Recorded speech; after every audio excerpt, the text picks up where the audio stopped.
Vamos a ir al libro de Marcos, capítulo 14, versos 53 al 65. Yo lo voy a leer, usted me sigue con su vista.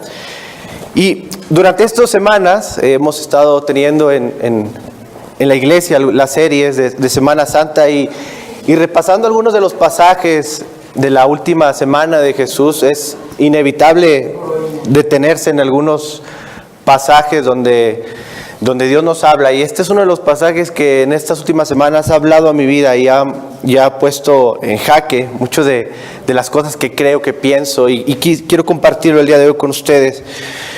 Y dice así la palabra del Señor: y llevaron a Jesús al sumo sacerdote, y se reunieron todos los principales sacerdotes y los ancianos y los escribas. Pedro le siguió de lejos hasta dentro del patio del sumo sacerdote. Estaba sentado con los alguaciles y calentándose al fuego. Y los principales sacerdotes y todo el concilio procuraban obtener testimonio contra Jesús para darle muerte, pero no lo hallaban. Porque muchos daban falso testimonio contra él, pero sus testimonios no coincidían. Y algunos, levantándose, daban falso testimonio contra él, diciendo: nosotros le oímos decir, yo destruiré este templo hecho por manos, y en 3 días edificaré otro no hecho por manos.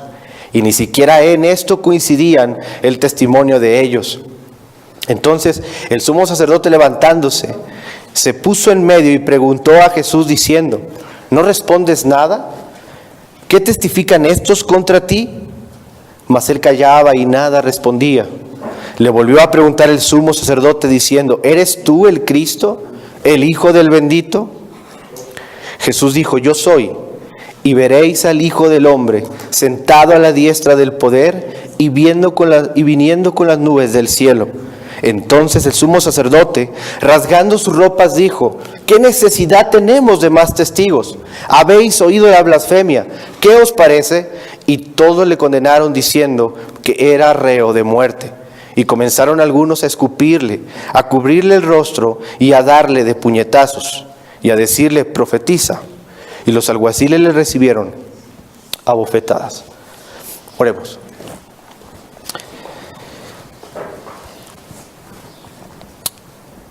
Señor, tú nos conoces nuestros corazones, conoces también lo que hay en ellos, y no podemos engañar a nadie, menos a ti. Y conoces también la insuficiencia para, ante un pasaje tan grande como este, poder compartir. Pero quiero dejarte lugar a ti para que tú seas quien lo haga, quien hable al corazón de nosotros. Pasajes que hacen estremecer nuestros sentidos por lo que tú viviste, por lo que tú pasaste, pero la implicación que hoy tienen a nuestras vidas. Ayúdanos que este pasaje pueda iluminar nuestros entendimientos y podamos vivir en él lo que tú quieres enseñarnos.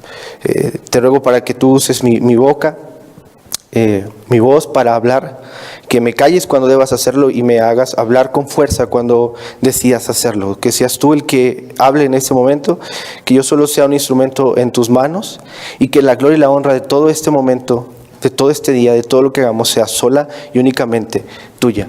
Te ruego, Señor, que me ayudes con mi voz en este momento de debilidad, pero que tú me ayudes para poder comunicar tu palabra con fuerza, con denuedo, con poder.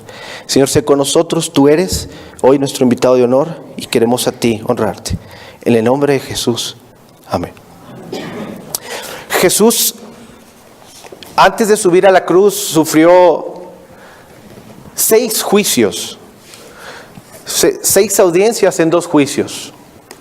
Primero tuvo que enfrentar un juicio religioso, dividido en 3 partes, con Anás, después con Caifás y el concilio por la noche, y muy temprano otra vez con el concilio. Por el lado político tuvo que enfrentarse a Pilato, después a Herodes y últimamente a Pilato después para hacer la sentencia final. 2 juicios, uno religioso, uno político, para ser sentenciado a muerte. En el juicio religioso por blasfemo y en el sistema político por sedición, porque se hacía llamar el rey de los judíos. 2 juicios, 6 audiencias en una sola noche para condenar a Cristo a la cruz. Hoy nos enfocaremos en el juicio religioso, el que Cristo tiene frente al Sanedrín, y lo haremos revisando 3 puntos importantes: las irregularidades del juicio, la sentencia final del juicio y las enseñanzas que hay en este juicio. Número 1, revisemos las irregularidades del juicio. En realidad, este juicio que acabamos de leer es una farsa. Es una farsa y debería de haber sido un juicio nulo, porque ninguno de los hombres presentes había la intención alguna de dar a Jesús una audiencia justa para descubrir realmente, en estricta conformidad a la ley, si en verdad las evidencias eran suficientes contra los cargos que tenía Jesús. En los anales de la jurisprudencia no hay constancia de que haya tenido lugar una parodia de justicia más espantosa que esta. En este juicio hubo muchas irregularidades. Hubo un absoluto desprecio e indiferencia a las reglas y procedimientos que el mismo Sanedrín tenía. Primero analicemos el lugar. El texto dice que lo llevaron a la casa de Caifás, al palacio. La casa del sumo sacerdote, un palacio situado en la zona oriental de Jerusalén. Y el llevarlo a un palacio, a una casa particular, provoca las primeras dudas acerca de la legitimidad de este juicio, ya que este tipo de juicios de muerte, según la ley, deberían hacerse en el templo, a la luz del día y de forma pública. Si la reunión del juicio no se llevaba a cabo en el salón de piedra labrada, en la zona del templo, los veredictos no eran valederos. A Jesús lo metieron con Anás a un cuestionario preliminar, mientras el Sanedrín se ponía de acuerdo, que fueron llamados de última hora para completarse a ver si había quórum y ponerse de acuerdo para buscar pretextos para asesinarlo. Anás, que había sido sumo sacerdote, pero ya no estaba en el cargo, pero era suegro de Caifás, había preparado el espectáculo, lo puso en una ala derecha del palacio, lo cuestionaba de manera preliminar, mientras se ponía de acuerdo el Sanedrín para recibirlo. Luego lo pasan ante el Sanedrín. El sumo sacerdote de este Sanedrín era Caifás. Caifás ocupó este cargo del año 18 al 36 después de Cristo. Era yerno de Anás. Fue, según algunos historiadores, lo describen como una persona rudo, astuto, manipulador, oportunista, que no conocía el significado de la lealtad o la justicia y era inclinado a hacer lo que le convenía. No vacilaba en derramar sangre inocente. Lo que él codiciaba ardientemente, con propósitos egoístas, lo hacía parecer como si fuera algo necesario del bienestar del pueblo. Y con el fin de llevar a cabo la condena de Jesús, quien había provocado su envidia, estaba dispuesto a usar artimañas que fueran para condenarlo. Después estaba el Sanedrín, compuesto por 71 personas, incluyendo al sumo sacerdote, que tenían que ponerse de acuerdo para dictaminar una sentencia. El Sanedrín no tenía la posibilidad de hacerlo totalmente, porque ellos, recuerden ustedes que en este momento estaban bajo el imperio romano. Podían dictar un veredicto, pero tenía que ser el procurador, Pilato, quien dictara la sentencia final y validara el veredicto. El procurador romano era el único que tenía ese poder de hacerlo. En una casa particular, frente al Sanedrín, que muchos dicen que ni siquiera estaba completo. Ahora analicemos la hora. El juicio fue hecho durante la noche, cuando según los procedimientos propios del Sanedrín no era permitido. Al Sanedrín no se le permitía reunirse ni en días de fiesta, ni en días de reposo, ni por la noche. Se acercaba la Pascua, día de fiesta, y se reúnen por la noche. Violaban sus propios procedimientos con tal de inculpar a Jesús. Jesús fue juzgado y condenado entre la 1 y 3 de la mañana el viernes y ejecutado durante la fiesta, lo cual estaba prohibido. Según la ley, la audiencia que comprendiera alguna pena capital no se podría iniciar nunca en una víspera de una gran festividad como era la Pascua. No se permitía ningún fallo durante la noche. Además, un veredicto de muerte no debía ejecutarse hasta que hubiera transcurrido una noche. Es decir, aun si él era condenado culpable, podía tener hasta 24 horas para que la sentencia fuera ratificada por el procurador. Pero claro, había una prisa impresionante para eliminar a Jesús, que las autoridades judías no les preocupó violar sus propias reglas y en una sola noche lo arrestaron, lo enjuiciaron, lo culparon para que a la mañana siguiente, muy temprano, Roma ratificara la sentencia y entonces pudieran matarlo ese mismo día, antes de que cayera la tarde, antes de la puesta del sol del día de reposo, porque el día de reposo no podían trabajar. No podían juntarse. Así que había que acelerar la muerte de este hombre para no violar la ley. Aceleraron el asesinato de un hombre para cumplir con la ley de reposo.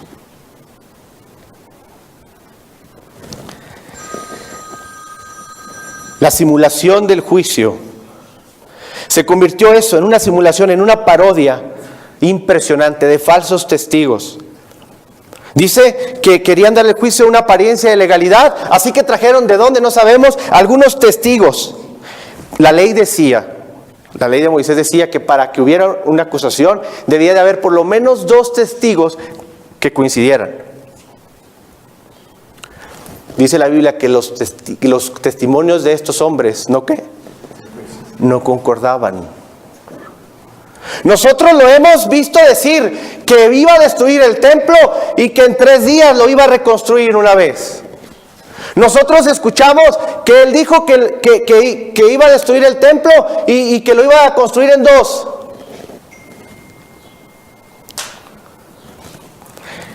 La ley requería que por lo menos 2 testigos debieran dar evidencia y esta debía coincidir. Y la ley también establecía que en un caso de condena, si la evidencia no era suficiente y no había concordancia en los testigos, estos debían de morir de la misma forma que buscaban que muriera el acusado. Pero los testimonios de estos hombres no coincidían. Se estaba el juicio yendo de las manos, porque por más que le buscaban, no encontraban evidencia legítima y real para culpar a Jesús. Estos últimos testigos mintieron descaradamente con lo que dijo Jesús. Y es raro que hayan utilizado esta frase de Jesús que él utilizó en Juan 1, en la primera purificación del templo. Vemos a Jesús diciendo estas palabras. Pero el error estuvo en que Jesús nunca dijo, voy a destruir el templo y lo voy a construir en 3 días. Jesús dijo, destruyan el templo. Destruid el templo. Y en 3 días lo levantaré. Primero no dijo que él lo iba a destruir, dijo destruyan. Y segundo, no hablaba del templo físico. Hablaba de su cuerpo. Pero ellos no entendieron. Estas fueron irregularidades del juicio. De noche, en un lugar privado, en una casa particular, con testigos falsos, apresuradamente, sin posibilidad de defensa y con una prisa feroz para destruir a un hombre que se había convertido en una pesadilla para sus intereses. El juicio de Jesús fue todo menos un juicio legal. Estaba siendo víctima de un Sanedrín que violaba sus propios procedimientos. Número 2, la sentencia del juicio. Ahora veamos, hermanos, el show de Caifás. Veamos lo que este hombre es capaz de hacer para salir con la suya. Ante la frustración que tenía de que los testigos no coincidían, entonces se levanta a interpelar directamente a Jesús. Mira, En un juicio normal, el juez está para escuchar, para revisar evidencias y para dictar una sentencia, no para hacer preguntas. Pero Caifás, al ver la desesperación de que en toda la noche no encontraban ninguna evidencia para condenar a Jesús, se levanta de su lugar y lo interpela directamente. Él esperaba que Jesús se incriminara a sí mismo con alguna declaración fuera de lugar, pero el Señor callaba. Y había una dignidad evidente en ese silencio. No tenía por qué responder a un falso testimonio. No tenía por qué responder ante acusaciones de estos testigos que eran incorrectas. Él nunca dijo eso.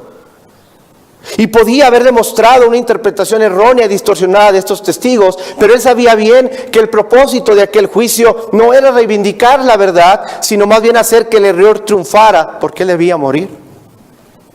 De modo que guardó silencio, de modo que no dijo nada.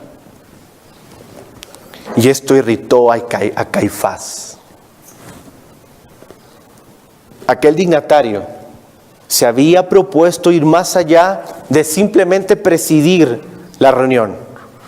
Y en su lugar, quería usar al Sanedrín como medio para realizar su propia declarada intención de destruir a Jesús. Y entonces, cuando parecía que el juicio, por falta de evidencias y de testigos correctos, iba en picada, iba directo al fracaso, Caifás sale al rescate decididamente, saca un as bajo la manga y se juega la última carta que podía jugar: acorralar a Jesús. Y lanza una pregunta con toda la trampa, con toda la intención de inculpar a Jesús. El paralelo de este pasaje en Mateo 27 dice que Caifás hábilmente hizo jurar a Cristo.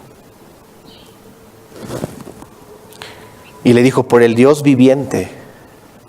Al pronunciar esa palabra, por el Dios viviente, era un juramento que hábilmente sacó.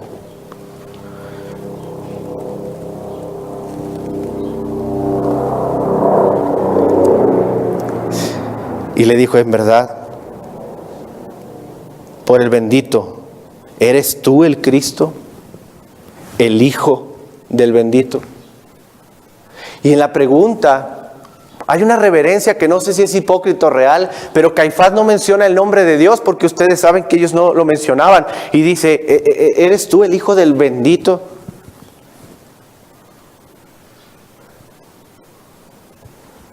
Pero al haber un juramento aquí, Cristo no tuvo más que responder.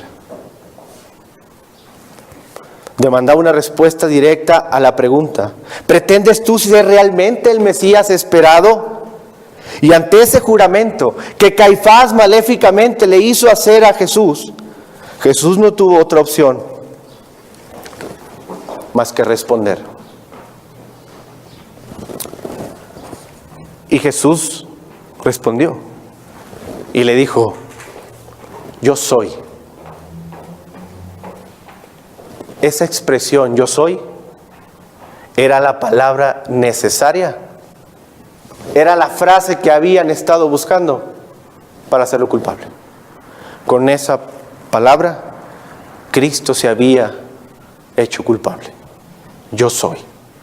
Porque era una palabra que solamente decía alguien que estaba bajo el poder de Dios, alguien que tenía una relación filial con Dios, alguien que tenía una relación filial con el Padre.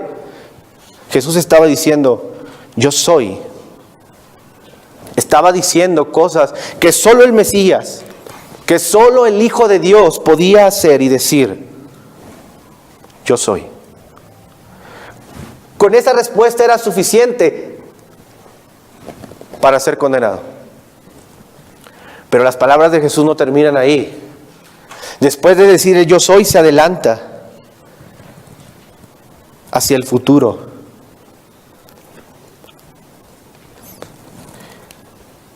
Dijo, y veréis al Hijo del Hombre sentado a la diestra del poder de Dios y viniendo en las nubes del cielo. Escúchame, estos hombres conocían las Escrituras y estaban sabiendo claramente que lo que Jesús estaba diciendo era Daniel capítulo 7 y el Salmo 110. Así vio Daniel al Hijo del Hombre. Y así se expresó David de él, y lo veréis viniendo con poder en las nubes, hasta que ponga a sus enemigos por estrado de sus pies. Jesús estaba recitando la Escritura y estaba adelantándose a un futuro,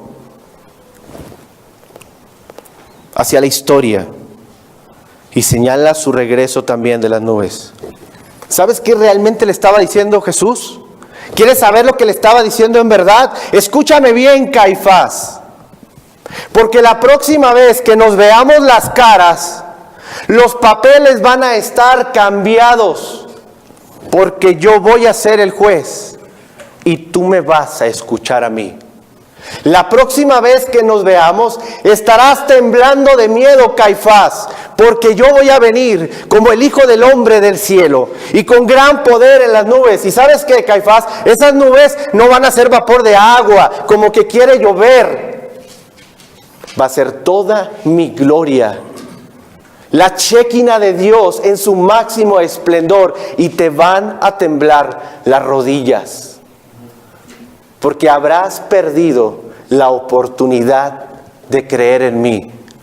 Y tú y tus secuaces pagarán caro lo que hoy están haciendo conmigo.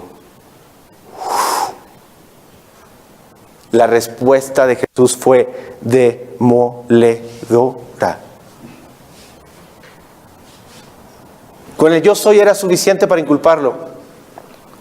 Pero por si las moscas te recuerdo quién soy. Y me veréis venir un día, Caifás. Jesús mismo, hermanos, será el juez. Y un día estos hombres y Caifás y sus secuaces tendrán que pagar por lo que están haciendo. Estas palabras deben de causarle miedo a cualquiera. Pero Caifás, lejos de sentir miedo y caer arrodillado, le dieron el argumento que tanto había esperado durante toda la noche para condenar a Jesús. Y entonces, en un acto teatral digno del Oscar, el hombre se rasgó las vestiduras. ¡Blasfemia! ¡Este hombre blasfema! Los sumos sacerdotes, después de la ley de Moisés, tenían prohibido rasgarse las vestiduras por muerto, por algún dolor. Ya no podían hacerlo. Tenían prohibido rasgarse las vestiduras excepto por una cosa: por blasfemia. La única razón por la que un sumo sacerdote podía rasgarse las vestiduras en Levítico, dice, era por blasfemia. Caifás sabe lo que está haciendo. Caifás sabe muy bien lo que está haciendo. Al rasgarse las vestiduras, está dando a entender que Cristo es un blasfemo. Discúlpenme. Era la señal de indignación que sentía Caifás. ¡Qué hipocresía! ¡Qué hipocresía! Ya no necesitamos más testigos, ya no había. Este hombre es un blasfemo. Y todos dijeron, es reo de muerte, es digno de muerte.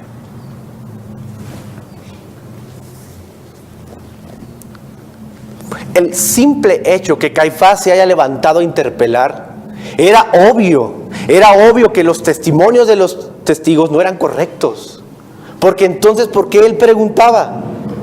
Era lógico que al pararse a preguntar, estaba desaprobando el testimonio de estos testigos, que tendrían que haber muerto como Cristo porque eran falsos. Pero habían violado toda la ley, ¿qué más daba esta, no? Los dirigentes judíos No podían tragar que habían comenzado a perder el control que tenían sobre el pueblo, ni que Jesús se había convertido en un peligro para ellos, porque los expuso públicamente cuando les dijo: generación de víboras, sepulcros blanqueados. Estaban enfurecidos porque el nuevo profeta había dejado al descubierto sus ocultos motivos y porque había tildado el atrio del templo, en el cual habían obtenido muchísimas ganancias, como una cueva de ladrones. Así que por dentro de estos hombres ardía un deseo de venganza. Estaban nerviosos, agitados, tenían sed de sangre. Querían destruir cuanto antes a ese hombre. En consecuencia, aquello no fue un juicio, fue una farsa legal, una conspiración infame, obra de ellos mismos. Ellos la diseñaron, ellos se preocuparon que se llevara a cabo. Sus servidores tomaron parte en el arresto de Jesús, ellos estaban presentes, ellos buscaron testigos falsos, ellos lo trajeron, ellos lo enjuiciaron, ellos le preguntaron, ellos dictaron la sentencia, ellos lo llevaron con Pilatos y ellos alborotaron al pueblo para que cuando eligieran a Barrabás, eligieran a él, y ellos alborotaron al pueblo para que gritara: crucifícalo. Ellos lo hicieron todo.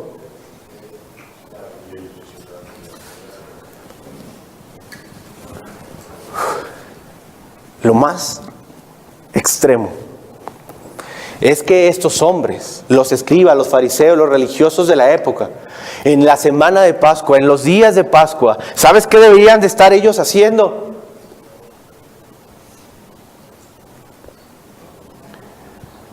La ley mandaba que ellos deberían de estarse purificando y lavando para esos días. Y ellos adelantando la ley para asesinar a un hombre. Eso es lo que estaban haciendo.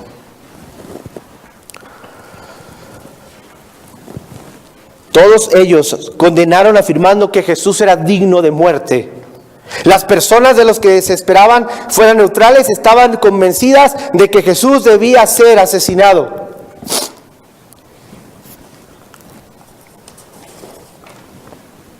Punto número 3. La enseñanza del juicio. Ya vimos las irregularidades, la sentencia. Cristo es condenado por el delito criminal de blasfemia, porque aceptó que Él es el Hijo de Dios.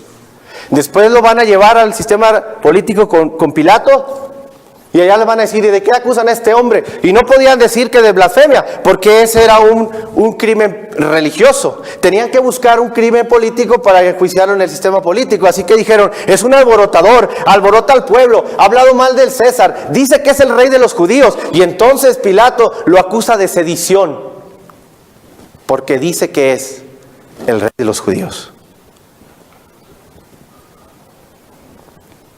Y entonces es acusado de blasfemia y de sedición. Pero quiero que note lo que pasa en el final de esta reunión. ¿Quién me ayuda a leer el verso 65?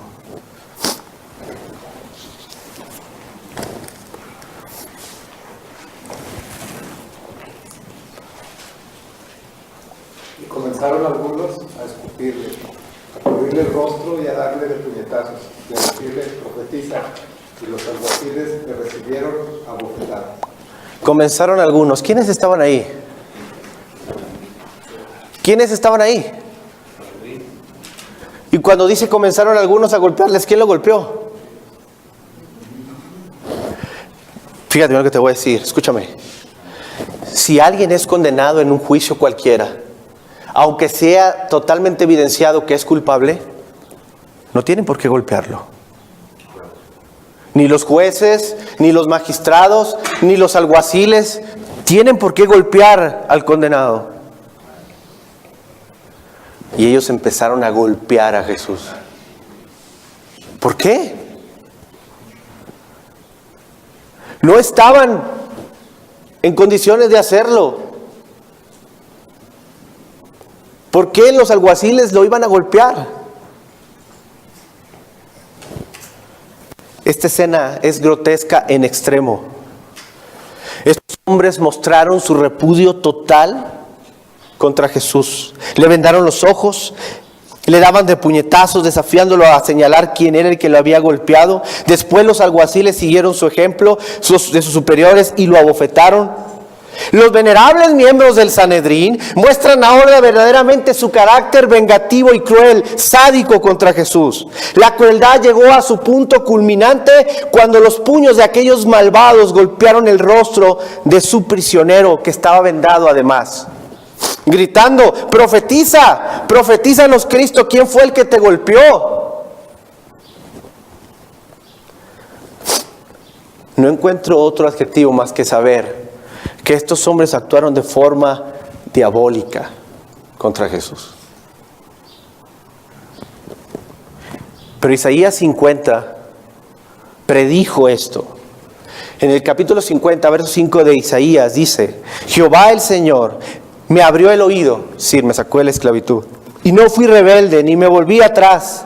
Di mi cuerpo a los heridores, y mis mejillas a los que me mesaban la barba. No escondí mi rostro de injurias y disputos. ¿Sabes qué quiere decir esa palabra, disputos? ¿Ah? Literalmente quiere decir gargajos, saliva. Estos hombres le aventaron gargajos. Mírame, escupir el rostro y dar puñetazos en la cara son dos formas internacionales, universales, de mostrar el mayor odio y desprecio por una persona. Escupir la cara aquí en China es el mismo acto de desprecio, son vocabularios de desprecio en cualquier parte del mundo. Estos hombres escupieron su rostro, golpearon su cara como síntoma del más grande odio y desprecio a este hombre. Usados por el mismo diablo, descargaron sobre Jesús todo el odio contenido durante los últimos años que él predicó.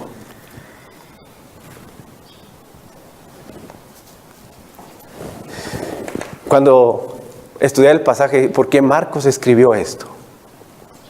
¿Por qué el Espíritu Santo lo iluminó a mencionar cada detalle como estos?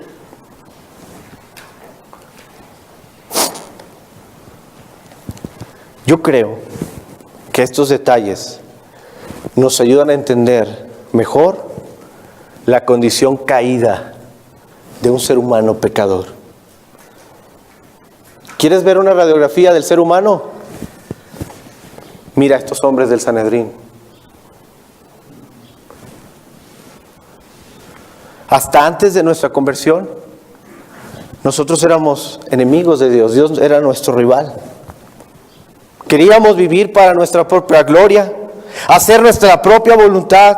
No queremos que Dios reine sobre nosotros y lo traemos cada día a un propio tribunal para enjuiciarlo, porque no actúa como nosotros queremos. ¿Que ya no me amas? ¿Por qué me permites vivir esto?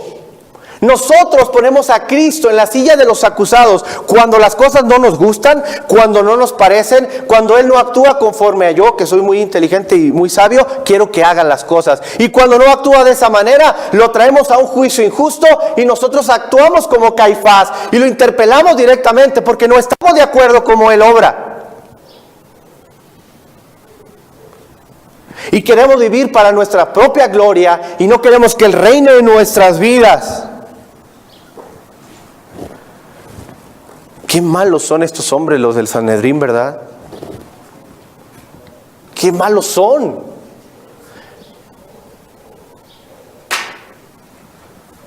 ¿Y tú?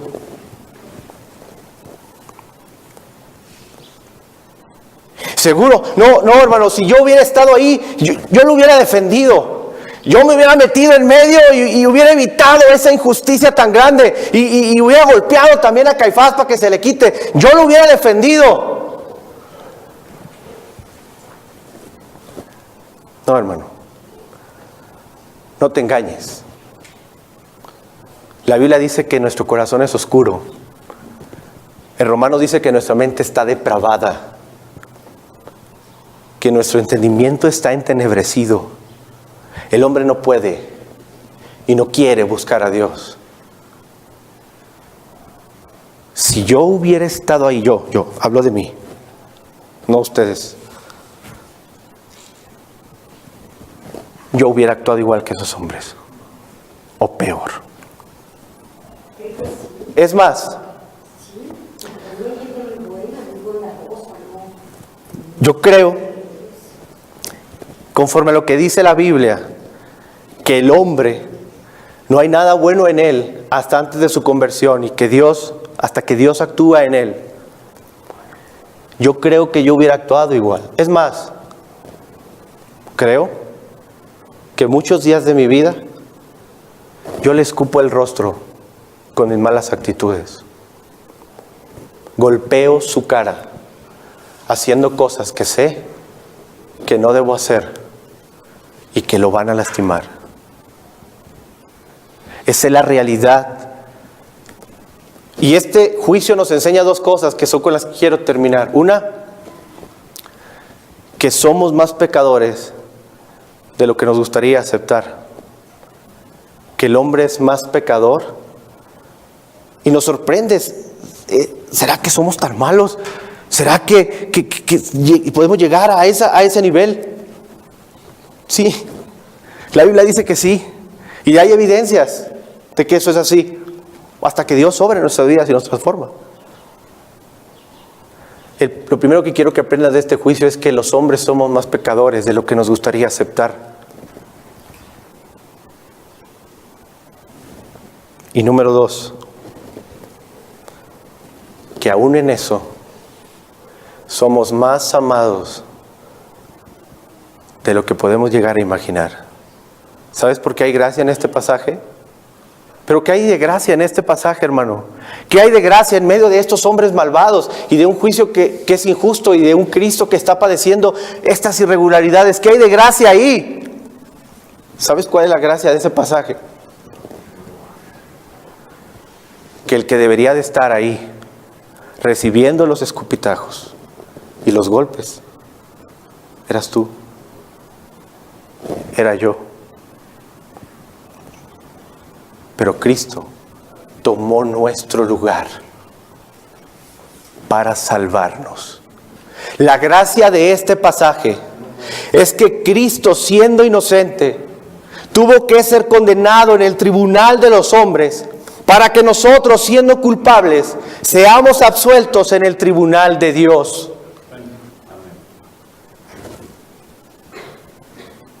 Dice, y no quité mi rostro de esputos. Cuando alguien te escupe la cara, ojalá que a nadie le haya pasado ni le pase, pero por instinto te vas a querer quitar y te vas a querer limpiar. Pero el pasaje dice que Él no escondió su rostro. ¿Sabes qué significa eso? Que aun cuando lo escupían, que aun cuando la golpeaban, no quitaba su rostro, ni se limpiaba. La sangre de sus enemigos corría por sus mejillas.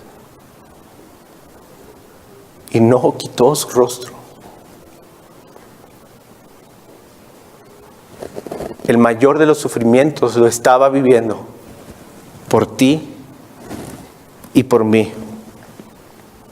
Fue humillado como un criminal en la presencia de hombres corruptos para que nosotros los creyentes pudiéramos ser tratados como hijos en la presencia de un Dios santo y perfecto.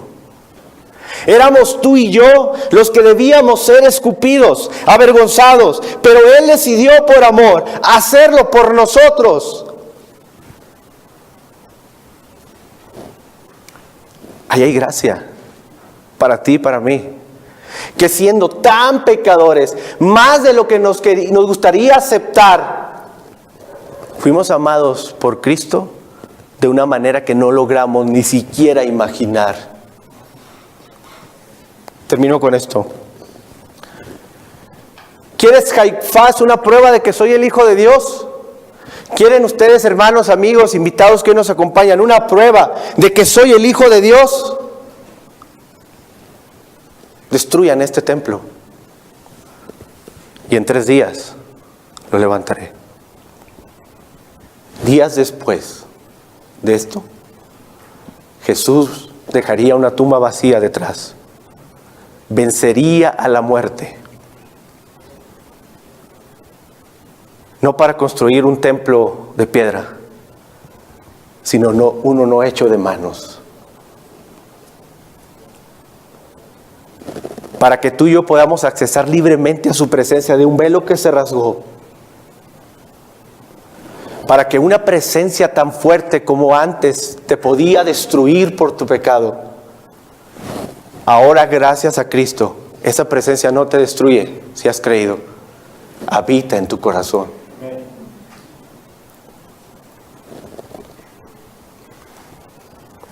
Si Cristo no resucitó, entonces tendríamos que creerle a Caifás que Cristo es un loco, blasfemo. Pero si en verdad Cristo resucitó, entonces debemos de creerle a Jesús y verán al Hijo del Hombre viniendo en las nubes del cielo. Te quiero hacer esta invitación. Hoy puedes mirar a Cristo como tu Salvador, como ese siervo sufriente que murió en tu lugar y en el mío para perdonar los pecados. Si crees que Él resucitó, si crees que fue capaz de limpiar tu pecado en la cruz. Pero si le crees a Caifás, probablemente la próxima vez que lo veas, ya no lo veas como un Salvador, sino como tu juez. Y no montado en un pollino, sino en un caballo. No para subirse a una cruz, sino para subir a su reino. Y no para morir por ti, sino para juzgarte.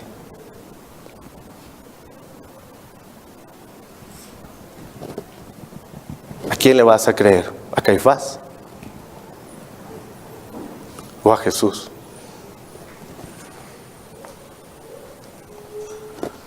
Oremos.